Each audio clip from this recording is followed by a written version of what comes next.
Библиосфера. Китаптар хаҡында ғына түгел. Фәүзиә Рәхимғолова. Был исем беҙгә бала саҡтан уҡ яҡшы таныш. Беҙҙең быуын кешеләре уның шиғырҙарын, әкиәттәрен уҡып үҫкән. Фәүзиә Рәхимғолова тәү сиратта балалар яҙыусыһы. Бер аҡыл эйәһе балалар яҙыусыһы булыр өсөн икеләтә дә талантлы булырға кәрәк тигән. Был дөрөҫ һүҙҙәр.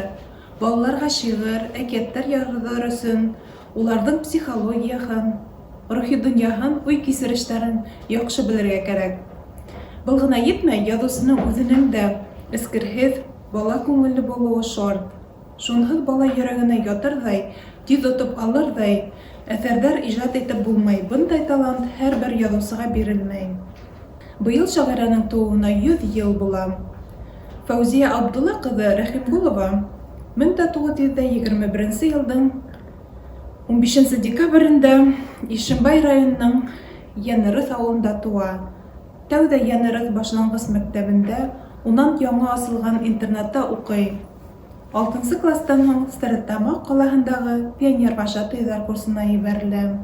Һуңынан Өфө педагогия ракфагын тамамлап, Башҡорт дәүләт педагогия институтында уҡыуын дауам итә.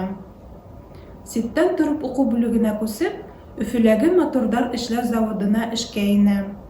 Һуғыштан һуң Маҡар районының мәғариф бүлегендә инспектор, һуңынан Ишә 7 йыллыҡ мәктәбендә башҡорт теле һәм әҙәбиәте уҡытыусыһы һәм уҡыу-уҡытыу эштәре мөдире булып эшләй.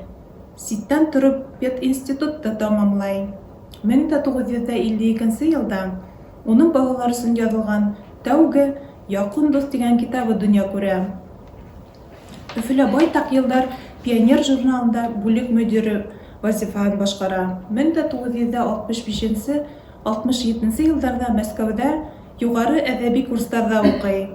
1968-71 йылдарҙа Башҡортостан ҡыҙы журналында эшләй. Фәүзиә Рәхимғолова 26 китаптың авторы.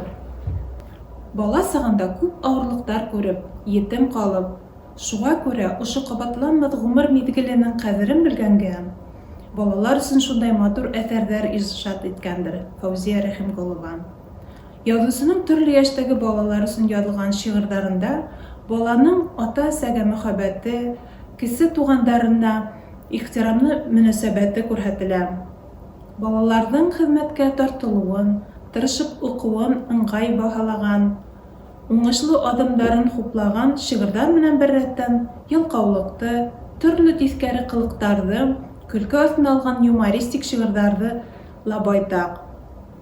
Уның «Дүрт туфли», «Ҡуңыҙ», «Йәшел һабын», «Ҡыҙыҡ һорау», «Уйлап ҡара» кеүек шиғырҙары иһә баланың зирәклеген һынау, фекер һәләтен үҫтереүгә арнаған. Фәүзиә Рәхимғолова проза өлкәһендә лә ярайһы уҡ уңышлы эшләгән.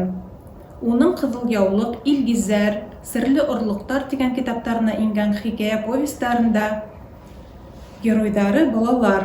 Ә бына «Туған ер», «Үҙҙәремде бүлә күрмәгеҙ», «Бишек янында», «Һайрағыҙ ҡоштар» тигән шиғри йыйынтыҡтары «Юлдаштар» исемле проза китабы өлкәндәр өсөн яҙылған.